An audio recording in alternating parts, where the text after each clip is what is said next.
Hi எல்லோருக்கும் வணக்கம். இன்னைக்கு பார்க்க போற ஸ்பெஷல் ரெசிபி கருப்பு உளுந்தங்கஞ்சி தாங்க. இது உடம்புக்கு ரொம்பவே நல்லது. குழந்தைங்கள்லேருந்து பெரியவங்க வரைக்கும் டெய்லி 1 கப் எடுத்துக்கலாங்க. டீ, காஃபிக்கு பதிலா இத மாத்தி குடிச்சு பாருங்க. ஹெல்த் ரொம்ப நல்லாருக்கும். கை, கால் வலி, மூட்டு வலி, இடுப்பு வலின்னு இருக்கிறதுக்கு எல்லாத்துக்குமே ஒரு நல்ல தீர்வா இருக்குங்க.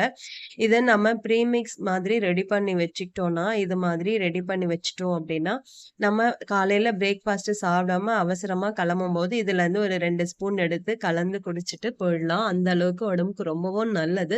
இது செய்யறதும் ரொம்ப ஈஸி தாங்க. இது மாதிரி எப்படி செஞ்சு வச்சுட்டு இந்த பவுடர்லேருந்து எப்படி கஞ்சி காசுறதுன்றத தான் இந்த வீடியோல பார்க்க போறோம். வாங்க இப்ப வீடியோக்குள்ள போலாம். அதுக்கு முன்னாடி இன்னும் நீங்க cook with Sujini channel subscribe பண்ணலன்னா சப்ஸ்கிரைப் பண்ணிட்டு வந்துருங்க.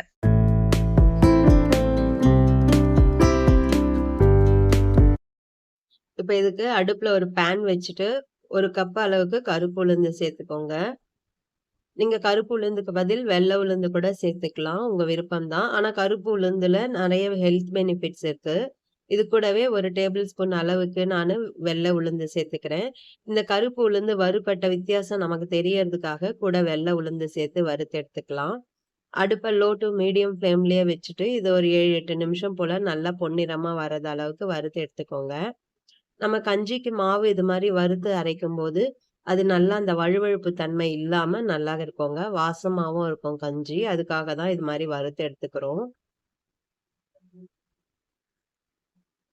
இப்ப இத நல்லா வறுத்து எடுத்துக்கலாம். இப்ப பாருங்க நல்லா வறுபட்டுருக்கு. கலரும் மாறி வந்திருக்கு. இந்த அளவுக்கு வறுபட்டுருக்கணுங்க. இப்ப இத ஒரு பிளேட்டுக்கு மாத்தி முழுமையா ஆற வச்சிடலாம்.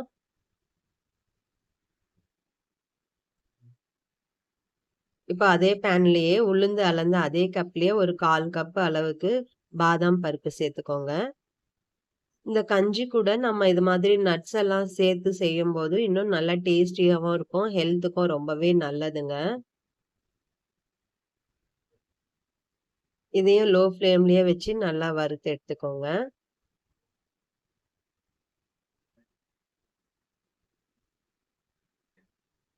இந்த அளவுக்கு வறுபட்டதும், இதையும் அதே பிளேட்லயே மாத்திட்டு நல்லா ஆற விட்டுறலாம். இப்போ 2 டேபிள் ஸ்பூன் அளவுக்கு அரிசி எடுத்துக்கோங்க. நான் இங்க புழுங்கல் அரிசி தாங்க எடுத்திருக்கேன். சாப்பாட்டு அரிசி.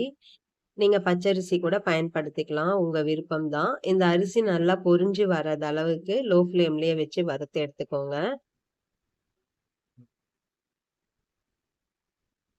இப்ப நல்லா பொரிஞ்சு வந்திருக்கு. இதையும் அதே பிளேட்ல மாத்திக்கலாம். இப்போ ஒரு 1/4 கப் அளவுக்கு முந்திரி எடுத்துக்கோங்க.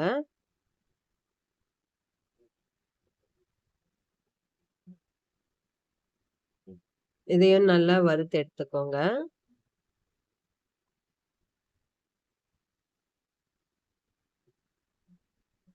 எல்லா பொருட்களையும் இது மாரி நல்லா வறுத்துட்டு நம்ம யூஸ் பண்ணும்போது 1லேருந்து 1 1/2 மாசம் வரைக்கும் நம்ம ஸ்டோர் பண்ணி வச்சு சாப்பிடலாங்க. இந்த அளவுக்கு வறுபட்டதும் இதையும் பிளேட்டுக்கு மாத்திடலாம்.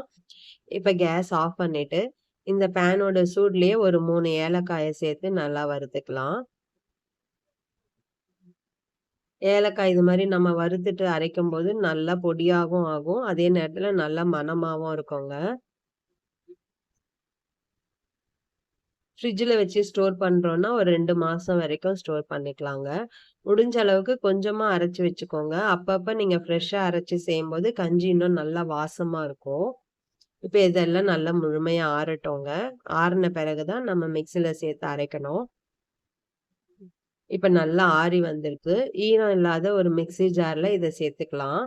நான் 2 பேட்சா சேர்த்து அரைச்சுக்கிறேன். சின்ன மிக்ஸில அரைக்கிறதுனால. நீங்க பெரிய ஜார்ல சேர்த்து அரைக்கிறீங்க அப்டின்னா, மொத்தமா சேர்த்து அரைச்சுக்கோங்க. உங்களால எந்த அளவுக்கு முடியுமோ, அந்த அளவுக்கு ஃபைனா அரைச்சு எடுத்துக்கோங்க. இத அப்படியே இப்ப நம்ம ஸ்டோர் பண்ண எடுத்து வைக்கக்கூடாது. இதோட மிக்ஸி சூடு இருக்கும். அதனால இது நல்லா முழுமையா இது மாரி ஒரு தட்டுல பரப்பி ஆற விட்டுருங்க. ஆறுன பிறகு தான் இத ஸ்டோர் பண்ணி வைக்க முடியும். அப்பதான் ரொம்ப நாளைக்கு நல்லா இருக்கும். இப்ப நமக்கு கஞ்சி மாவு ரெடியா இருக்குங்க. இப்ப இந்த மாவ வச்சு எப்படி நம்ம கஞ்சி செய்யறதுன்றதையும் பார்த்துடலாம். ஒரு கப்புல ஒரு ஒரு 2 டேபிள் ஸ்பூன் அளவுக்கு இந்த கஞ்சி மாவு எடுத்துக்கோங்க. இது ஒருத்தர் குடிக்கிற அளவுக்கு இருக்கும். நீங்க கூடுதலா எல்லாருக்கும் செய்ய போறீங்க அப்டின்னா, அதுக்கேத்த அளவுக்கு கஞ்சி மாவோட அளவு கூட்டி சேர்த்துக்கோங்க. இப்ப இது கூடவே ஒரு 1/4 கப் அளவுக்கு பச்சை தண்ணி சேர்த்து நல்லா கட்டிகள் இல்லாம கலந்து கொடுத்துக்கலாம். நம்ம தண்ணீல டைரக்ட்டா இந்த மாவ சேர்த்து கொதிக்க வைக்கும்போது கட்டிகள் படும். நம்ம இது மாதிரி கரைச்சிட்டு சேர்க்கும்போது கட்டிகள் படாது. இது கூடவே ஒரு பிஞ்ச் அளவுக்கு உப்பு சேர்த்து நல்லா கலந்து எடுத்துக்கோங்க. இப்ப மாவு நல்லா கட்டிகள் இல்லாம கரைச்சு எடுத்தாச்சு. இப்ப அடுப்புல ஒரு பேன் வச்சுட்டு, 1 டேபிள் ஸ்பூன் அளவுக்கு பொடி பண்ண வெல்லம் சேர்த்துக்கிறேங்க. நீங்க வெல்லத்துக்கு பதிலா பனங்கல்கண்டு, நாட்டு சர்க்கரை, வெள்ள சர்க்கரை எது வேணும்னாலும் சேர்த்துக்கலாம். இது கூடவே 1/2 கப் அளவுக்கு தண்ணி சேர்த்துக்கோங்க. இந்த வெல்லம் கரைஞ்சு நல்லா கொதிச்சு வந்தா போதும்.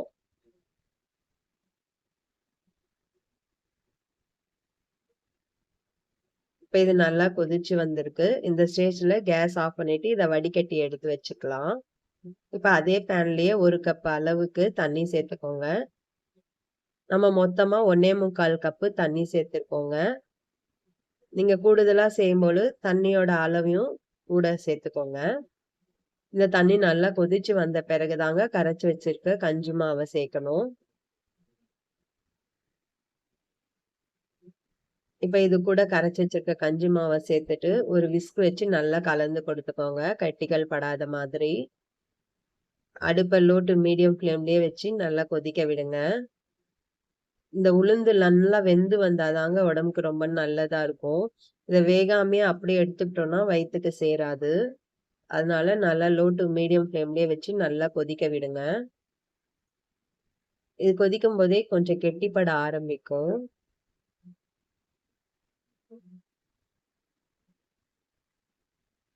நான் ஓரளவுக்கு கொஞ்சம் தண்ணியா தாங்க செய்ய போறேன். உங்களுக்கு கெட்டியா வேணும் அப்டின்னா, இன்னும் 1 டேபிள் ஸ்பூன் கூட கஞ்சி பவுடர் எக்ஸ்ட்ரா சேர்த்து கரைச்சு எடுத்துக்கோங்க. இப்ப நல்லா கெட்டிப்பட்டுருக்கு. நல்லா உளுந்தும் வெந்து வந்திருக்கு. இப்ப இது கூடவே துருவின ஃப்ரெஷ்ஷான தேங்காய் 1 டேபிள் ஸ்பூன் அளவுக்கு சேர்த்துக்கலாங்க.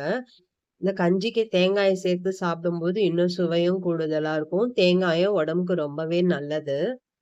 சேர்த்துட்டு நல்லா கலந்து கொடுங்க. தேங்காய் சேர்த்துட்டு ஒரு 3 நிமிஷம் நல்லா கொதிக்க வச்சு எடுத்துக்கோங்க. கொதிச்சதும் இது கூட இப்ப கரைச்சு வடிகட்டி வச்சிருக்க வெல்லத்த சேர்த்துக்கலாம். சேர்த்துட்டு மறுபடியும் நல்லா கலந்து கொடுங்க.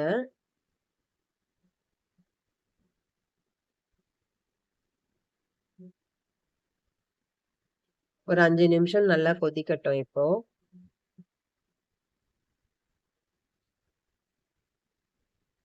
நல்லா கொதிச்சு வந்திருக்கு. இன்னும் கொஞ்சம் திக்கா ஆகியிருக்கு. இது ஆறுன உடனே இன்னும் கொஞ்சம் கெட்டிப்படுங்க. அதனால நான் இந்த ஸ்டேஜ்லயே ஆஃப் பண்ணி எடுத்துக்கிறேன். இது மேல கொஞ்சமா தேங்காய் துருவலும், நட்ஸும் சேர்த்து குடுத்தீங்கன்னா, குழந்தைங்க ரொம்ப விரும்பி சாப்பிட்டுருவாங்க. மார்னிங் பிரேக்ஃபாஸ்ட் சாப்பிட நேரம் இல்லன்னா கூட இது மாதிரி கஞ்சி 1 கப்பு குடிச்சிட்டோம்னா ரொம்ப நல்லா இருக்குங்க. கை, கால் வலி, இடுப்பு வலி, எலும்பு தேய்மானம், உடல் சோர்வுன்னு எல்லாத்துக்குமே இது ரொம்ப ஹெல்ப்ஃபுல்லா இருக்குங்க. நீங்க அடிக்கடி டீ, காஃபி குடிக்கிறவங்களா இருந்தா, ஒரு நேரம் இது மாதிரி கஞ்சி குடிச்சு பாருங்க. உடம்புக்கு ரொம்பவே நல்லா இருக்கும். கட்டாயமா நீங்களும் செஞ்சு பாருங்க. செஞ்சு பார்த்துட்டு எப்படி வந்ததுன்னு கமெண்ட் பண்ணுங்க. வீடியோ புடிச்சிருந்தா லைக் பண்ணுங்க, ஷேர் பண்ணுங்க.